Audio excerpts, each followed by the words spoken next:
The city of Duluth is positioned to lead the state in so-called tiny homes, following action taken by the city's development authority.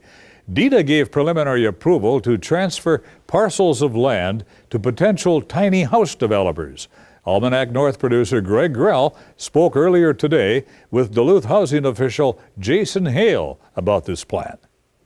So the agreement is similar to if you were purchasing a home, for example, you have a purchase agreement contract. It's really the establishment of the beginning of the contract, and they now will go into an inspection period or due diligence period to really do the investigative work as to whether or not their proposals will work on the sites that they pitched. So this is where they get serious, as it were, about looking at those sites. So that's what DETA approved. We still, of course, have a long way to go before we close and convey the property, and then ultimately they build new units. Now, from what I understand, Duluth is one of the first cities to kind of start to embrace this whole idea of developments consisting of tiny homes. Can you talk a little bit more about what those houses are all about? Sure. Yes, to my knowledge, and I very well could be missing something. I don't think that there are any tiny home developments in the state quite like this, and by that I mean, several of them concentrated together in a sort of pocket that includes community space, potential community gardens, community solar. That's a new concept. We've heard a lot about tiny homes over the last 5-8 years in particular. Obviously, a trend that has created TV shows and reality shows and all of those somewhat entertaining things. One thing that we've heard a lot as we've been talking about this, there are sort of two camps. It seems there obviously are more, but there's that will never work in Minnesota camp. It's too cold and it's too long. There's not enough space. And there's also we want to try that lifestyle, and we want to embrace small living and minimalism and embrace more outside time and outside spaces. So Duluth is, I think that there's a very strong narrative about Duluth being, just too cold. I'm from southern Minnesota originally, and my folks still live there. And we still have debates to this day. I've been here for 11 years or so. They say it's just too cold in Duluth, and I remember living in southern Minnesota. It's not any warmer down there.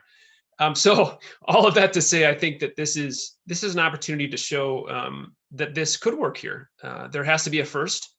And I love the idea of it being in Duluth. And if it isn't received as well as we think and hope, that's okay too. We're trying something out. We're trying to be innovative. We're looking at alternate housing types and lifestyles for folks. And this is just one of them. So the beautiful thing about Rebuild Duluth, Greg, is that the city is partnering, and DETA and HRA are partnering to provide the space and the groundwork, right? We have this land that's available for infill by utilities.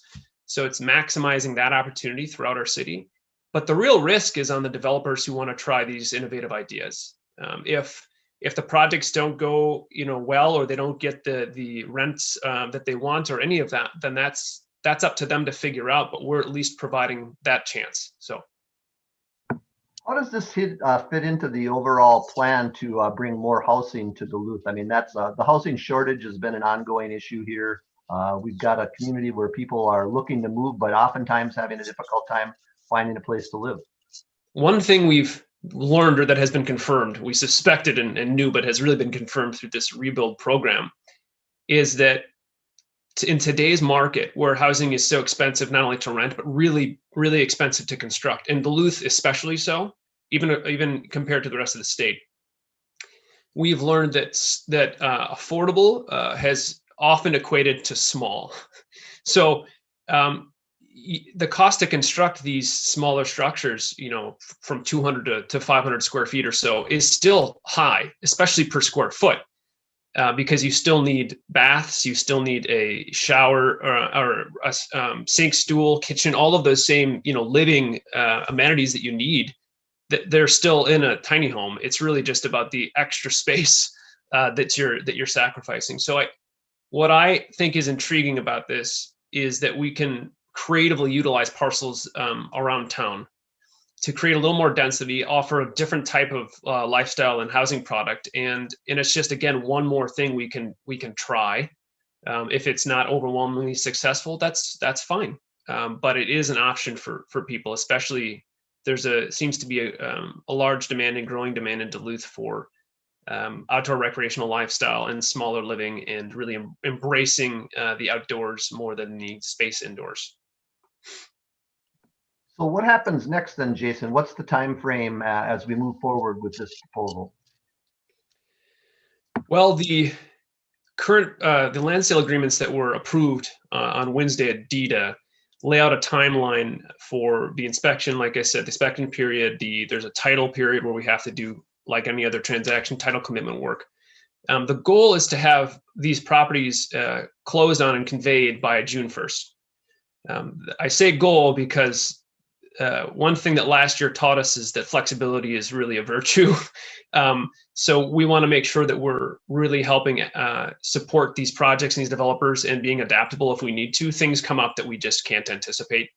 That's like any project, any development. So that's the goal. That's what's in the agreements. And then from there, again, the next goal is to have them completed with certificate of occupancy by the end of 2022. Well, Jason Hale, Duluth Senior Housing Developer, thanks very much for joining us. My pleasure. Thank you.